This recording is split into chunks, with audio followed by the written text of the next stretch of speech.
Hello, my name is Gauri Ghate and welcome to Law Prep Tutorials YouTube channel and on our series on Indian Express Explained. In this series, we bring to you those Indian Express Explained articles जो आपके CLAT preparation के लिए ज़रूरी हैं. Throughout the week जो articles आते हैं उनमें से important topics, themes हम analyze करते हैं और उस पे हम lectures बनाते हैं important topics पे जो आपके लिए पढ़ना बहुत ज़रूरी हो जाता है.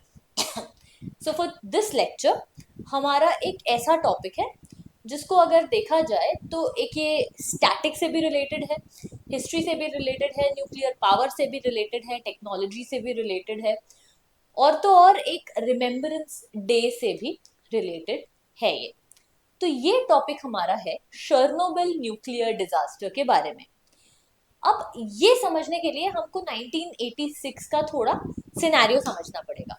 1986 में जो है रशिया नहीं था, अर्स्टवाइल सोवियत यूनियन या यूएसएसआर था. और जिस चीज को आज हम यूक्रेन कहते हैं तब ये यूएसएसआर का पार्ट था. और यूएसएसआर में ही प्रिपिट नाम के एक शहर से 13 किलोमीटर दूर था शर्नोबिल न्यूक्लियर पावर स्टेशन, जो 1977 से फंक्शनल था 1983 से 85 तक. और उसके बाद हम देखते हैं कि उस एक न्यूक्लियर पावर स्टेशन पे कुछ करके एक डिजास्टर अकर होता है जो कि हमारे ह्यूमन काइंड का one of the greatest nuclear disaster हम कह सकते हैं, ग्रेटेस्ट न्यूक्लियर एक्सीडेंट हम कह सकते हैं after of course Hiroshima and Nagasaki in 1945. जो वो थे वो इंटेंशनली ड्रॉप्ड बॉम्ब थे और शर्नोबिल न्यूक्लियर पावर प्लांट में जो है वो एक एक्सीडेंट था. और वो किस प्रकार दुनिया का सबसे कॉस्टली, सबसे ज्यादा खतरनाक न्यूक्लियर एक्सीडेंट बनता है, हम आज वो देखेंगे. तो इसमें हम देख रहे हैं कि शर्नोबिल डिजास्टर को कितने साल हो गए हैं, 40 इयर्स हो गए हैं 2026 में. इसका मतलब दिस अकर्ड इन 1986, राइट. इसको हो गए हैं 40 साल इस डिजास्टर को. Why nuclear accident remains the most expensive ever? तो हमें एक चीज पता चल गई है कि आज तक का सबसे ज्यादा एक्सपेंसिव एक्सीडेंट रह चुका है शर्नोबिल न्यूक्लियर डिजास्टर. हम यहाँ डेट देख रहे हैं अप्रैल 26, 1986 को क्या हुआ था. Chernobyl entered global infamy. Infamy का क्या मतलब होता है? इनफेमस. ये आपकी वोकैबुलरी के लिए बहुत जरूरी है. इनफेमस फेमस का उल्टा होता है. फेमस मतलब किसी अच्छी चीज के लिए जाना जाना और इनफेमस मतलब किसी बुरी चीज के लिए जाना जाना. तो ये ग्लोबली उसको एक इन्फमी मिली थी and what would be remembered as the worst disaster in the history of nuclear power generation. तो ये जो हम देख रहे हैं ये यूनिट 4 रिएक्टर है शर्नोबिल न्यूक्लियर पावर प्लांट की और ये आज के तारीख के यूक्रेन में है. ओके, अब हम आगे देखते हैं. ये मैप जो दिखा रहा है कि शर्नोबिल के 30 किलोमीटर के आसपास एक एक्सक्लूजन जोन बनाया गया था इस न्यूक्लियर डिजास्टर के बारे में. अब क्या स्टोरी थी, क्या हुआ था, आइए हम ये देखते हैं. इसके लिए हमें ये जानना पड़ेगा कि ये जो डेट है 26 अप्रैल की, ये बहुत इंपॉर्टेंट है. On 26th of April, we celebrate what is known as International Chernobyl Disaster Remembrance Day. अब यहाँ मैं आपके लिए एक क्वेश्चन लेके आती हूँ कि what is unique about this year's International Chernobyl Disaster Remembrance Day. और कमेंट सेक्शन में I would love to hear from you कि आपको क्या लगता है, क्या यूनिक है इस बारे में. अब हम जाते हैं 26 अप्रैल की तारीख को, but we will go back in time in the year 1986 जहां ये पूरी कहानी शुरू होती है. तो एक काम करते हैं, 26 से एक और तारीख पहले चले जाते हैं हम 25 अप्रैल को. 25 अप्रैल की रात शर्नोबिल न्यूक्लियर पावर प्लांट जो प्रिपिट शहर से 13 किलोमीटर दूर है, बेलारूस के कैपिटल मिन्स्क से शायद 350 किलोमीटर दूर है.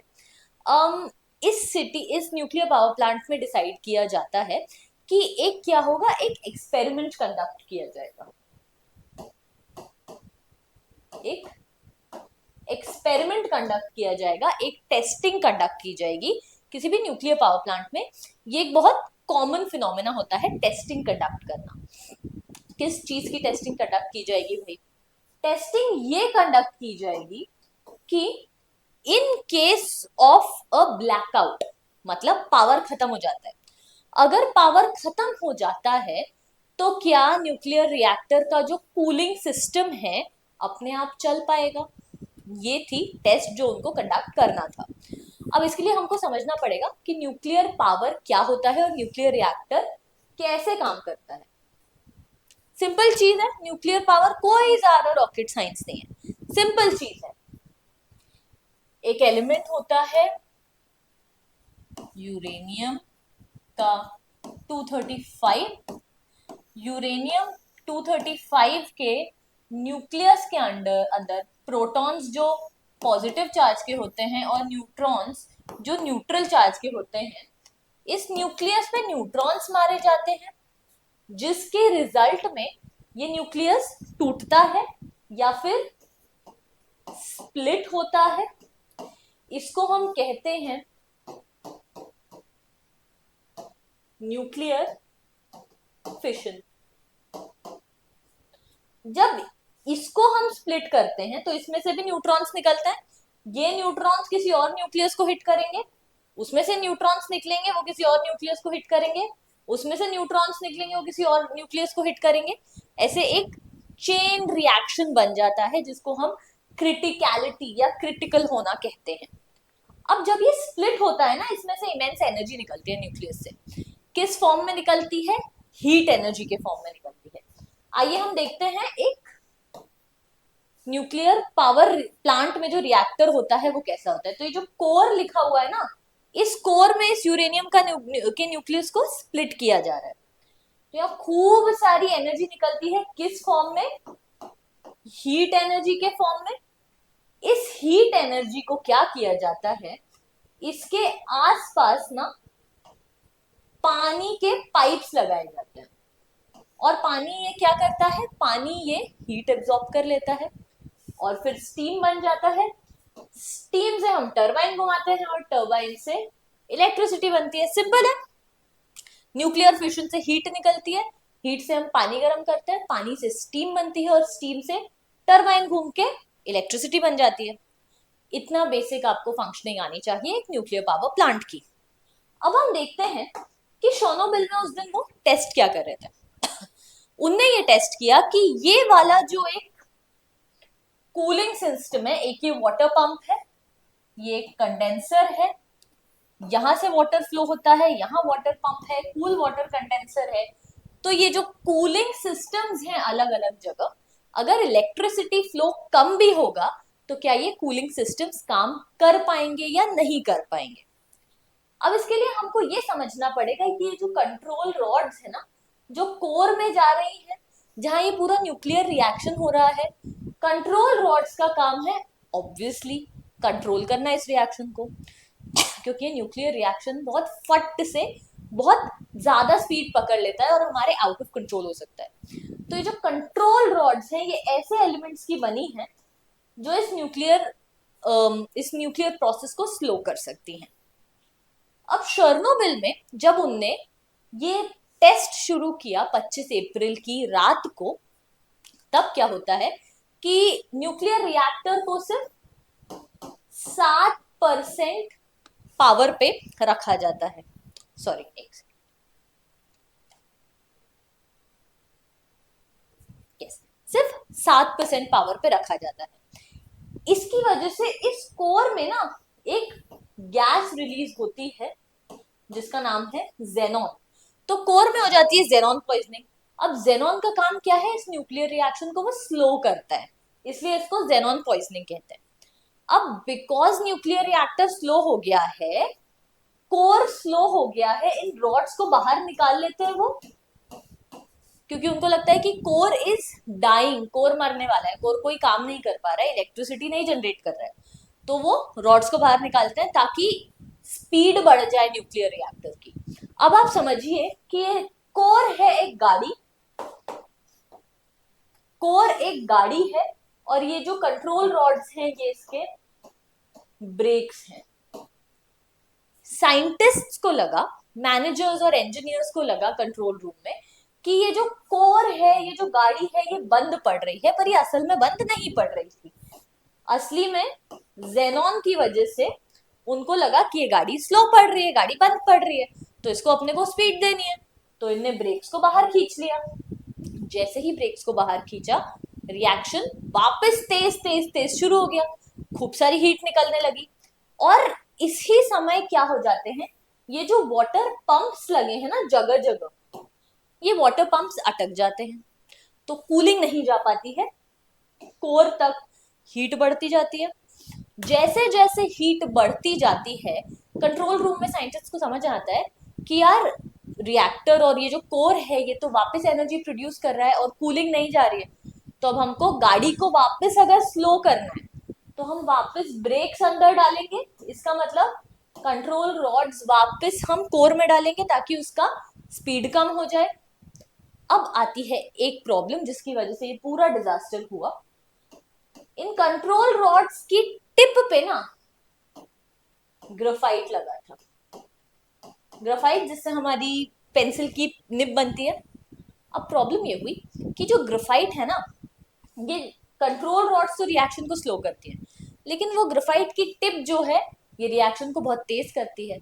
तो अचानक जब कंट्रोल रॉड्स को कोर में इंसर्ट किया गया तो सबसे पहले ग्रेफाइट टिप गई और because of those graphite tips, सारे कंट्रोल रॉड्स की जो ग्रेफाइट टिप्स थी उस वजह से एक एक्सप्लोसिव रिएक्शन हुआ, बहुत ज्यादा बड़ा ब्लास्ट हुआ, और ये रिएक्टर की जो छत थी स्टील और कंक्रीट से बनी हुई, इस फोर्स की वजह से ये पूरा फट गया, और ये जो रेडियो एक्टिव कोर था ये ओपन हो गया, एक्सपोज हो गया बाहर, जो स्काई और एयर है एटमॉस्फेयर में।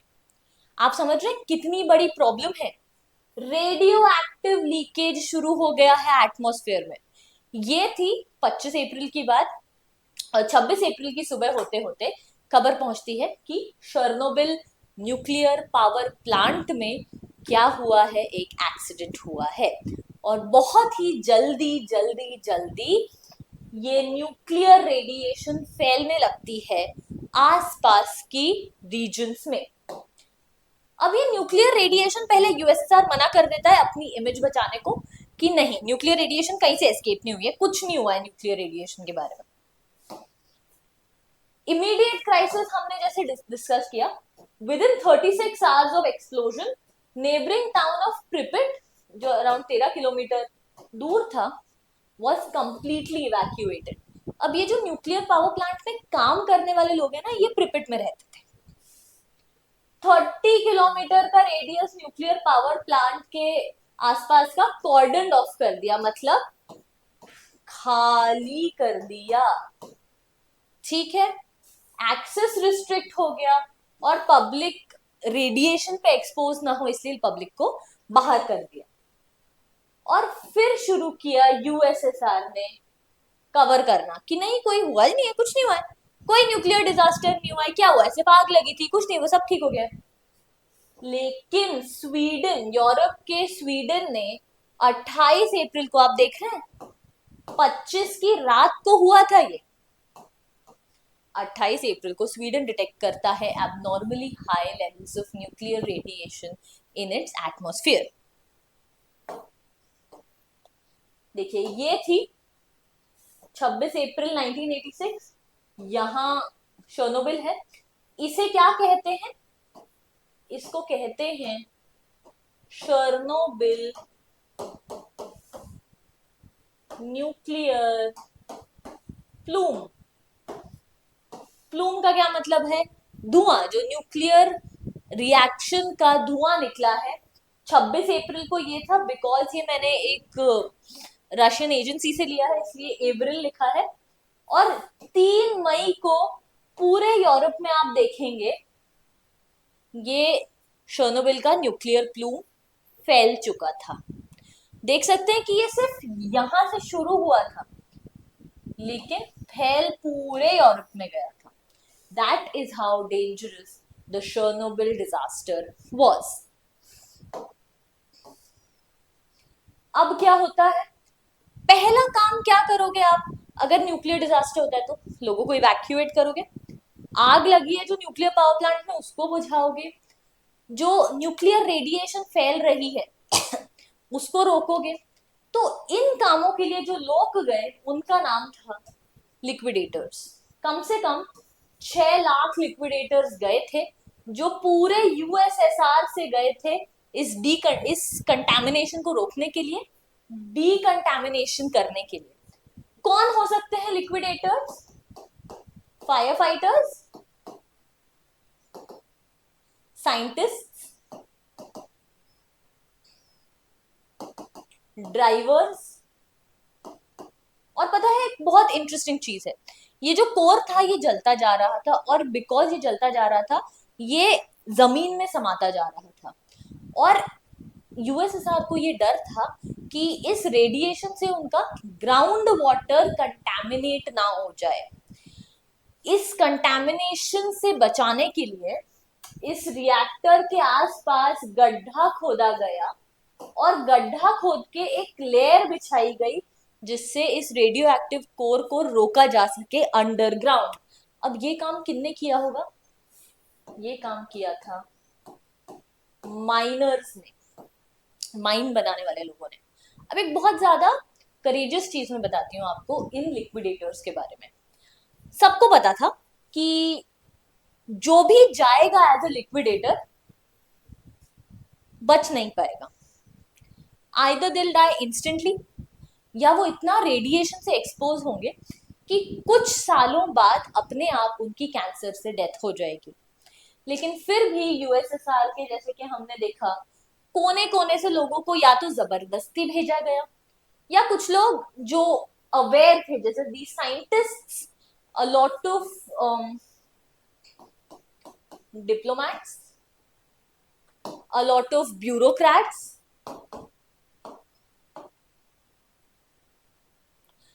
a lot of army men, they were aware कि अगर एक्सपोज होंगे रेडिएशन से तो डेथ तय है, मरना तय है। Still they chose to risk their lives, and almost all of them died. Cancer की वजह से, कभी कभी रेडिएशन एक्सपोजर की वजह से, thyroid cancer, skin cancer, lung cancer, blood cancer, अलग अलग रीजंस की वजह से उनकी डेथ्स हुई। लेकिन उनने कुछ काम जरूर किए।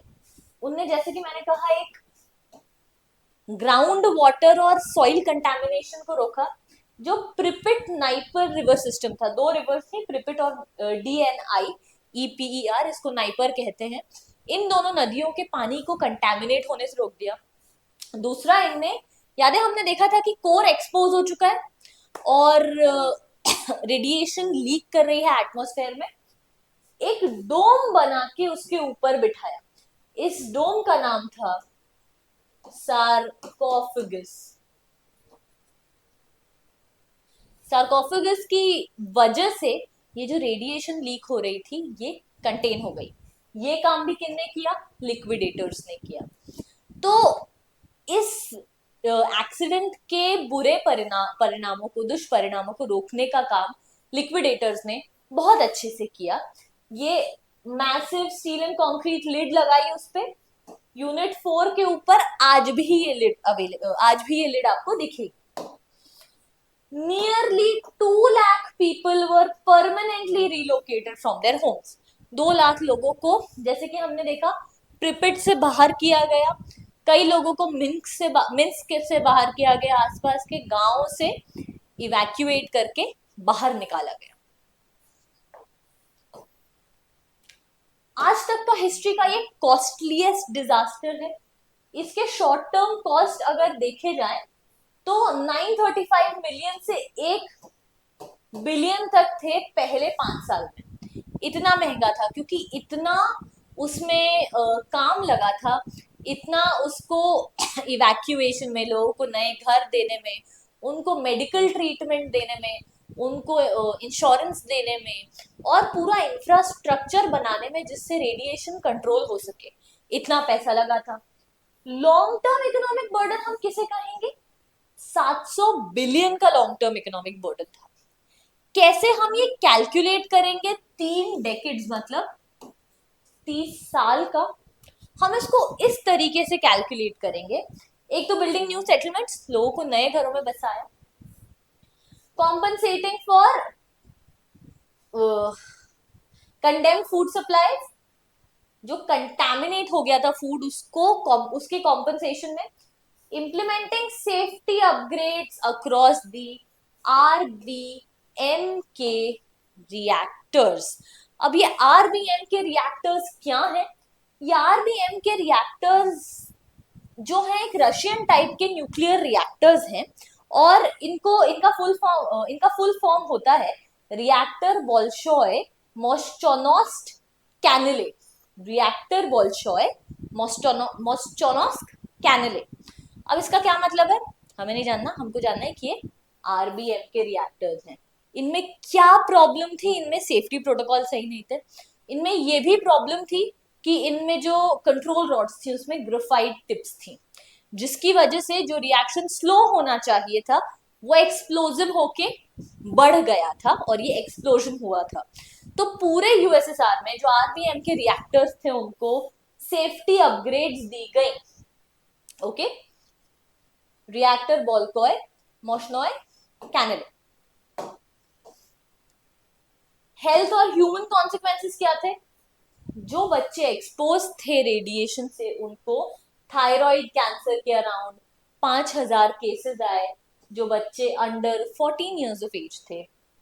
लाइफ लॉन्ग हेल्थ इश्यूज लोगों को रहे, न्यूरोसाइकोलॉजिकल, बिकॉज जो न्यूक्लियर रेडिएशंस होते हैं वो हमारे नर्वस सिस्टम पे इम्पैक्ट करते हैं, इसलिए neuropsychological problems and even psychological problems such as depression, anxiety, PTSD which is post traumatic stress disorder, ये सारी प्रॉब्लम्स फेस की गई।